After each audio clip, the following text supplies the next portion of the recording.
William नाम का एक लड़का था। उसके पेट में एक अजीब परजीवी रहता था, एक बिजली का कीड़ा। जब भी बारिश होती बिजली उस पर गिरती, लेकिन इलाज की तलाश करने के बजाय उसकी माँ अन्ना उसे एक पेड़ से बांध देती, उम्मीद करती कि तूफान उसे नष्ट कर देंगे। विलियम कितना भी विनती करता, उसने उसे कभी नहीं छोड़ा। एक दिन गिंको नाम का एक भटकता कीड़ा मास्टर वहाँ से गुजरा। उसने कुछ अजीब देखा। गाँव के आसपास के हर पेड़ हरे भरे थे, सिवाय एक के जो सूखा और निर्जीव था। उसकी प्रवृत्ति ने उसे बताया कि कुछ गलत है। जिज्ञासावश वह अन्ना के घर गया। पहले तो उसने बात करने से मना कर दिया। केवल जब उसका पति वापस आया तब उसने अनिच्छा से गिंको को पेड़ के पास ले जाया।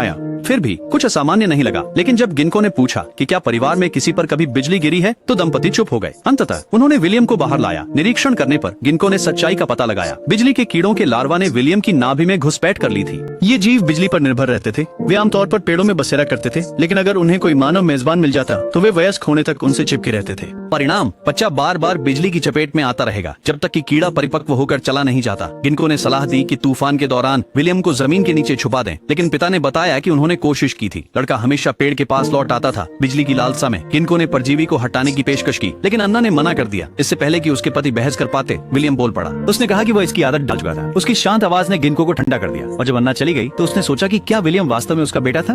पिता ने समझाया कि विलियम वास्तव में उनका बच्चा था, जो 3 दर्दनाक वर्षों की गर्भावस्था के बाद पैदा हुआ था। लेकिन अन्ना ने उसे कभी सच में स्वीकार नहीं किया। शादी से पहले वह किसी और से प्यार करती थी। उसके माता पिता ने उसे शादी करने के लिए मजबूर किया। उसने कई बार खुद को डुबाने की कोशिश की, लेकिन उसका पति हमेशा उसे बचा लेता था। जब विलियम का जन्म हुआ तो वह उसकी दुख की याद दिलाने वाला बन गया। हर बारिश की रात वह उसे पेड़ से बांध देती और खिड़की से उसकी चीखें सुनती। एक रात बिजली सीधे उस पर गिरी। चमत्कारिक रूप से वह बिना खरोंच के बच गया। पहली बार अन्ना उसके पास दौड़ी और उसे सांत्वना दी। वह एकल क्षण विलियम के लिए उसकी ओर से प्राप्त एकमात्र गर्मजोशी बन गया। जब गिंको ने पूछा कि क्या उसे तूफानों से डर लगता है, तो लड़के का जवाब उसका दिल तोड़ गया। मुझे बिजली से डर लगता है, विलियम ने धीरे से कहा, लेकिन मुझे यह भी पसंद है क्योंकि मेरे माता पिता मुझे पसंद नहीं करते। केवल बिजली ही मेरा साथ देती है। और जब पहली बार मुझे बिजली ने मारा तो वही एकमात्र समय था जब मेरी माँ ने परवाह की। सच्चाई स्पष्ट थी, वह तूफानों की लालसा नहीं करता था, वह प्यार की लालसा रखता था। बारिश का मौसम जल्द ही लौट आया, लेकिन इस बार विलियम घर नहीं गया।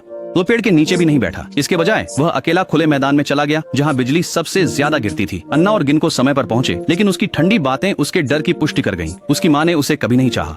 गिंको ने उसे बोलने के लिए प्रेरित किया ताकि वह अपने बेटे को दिखा सके कि वह परवाह करती है। कांपते हुए उसने अपनी छतरी गिरा दी और उसकी ओर दौड़ी। वह एक अच्छी माँ नहीं थी। उसने एक ऐसे आदमी के साथ बच्चा किया जिसे उसने कभी प्यार नहीं किया, लेकिन उस पल में उसने चाहा कि वह अगले जीवन में उसे प्यार कर सके। जैसे ही बिजली गिरी, विलियम ने उसे धक्का दे दिया। वह अकेले तूफान का सामना कर रहा था, अपने शरीर पर पूरी चोट ले रहा था। बिजली का कीड़ा अंततः परिपक्व हो गया, उसके शरीर से निकलकर अपनी दुनिया में वापस चला गया। लेकिन विलियम टूट चुका था और अन्ना तब भी उसे स्वीकार नहीं कर सकी। उसे रिश्तेदारों के साथ रहने के लिए भेज दिया गया। अगर आप विलियम की किस्मत लेकर चलते तो आप इसके साथ कैसे जीते?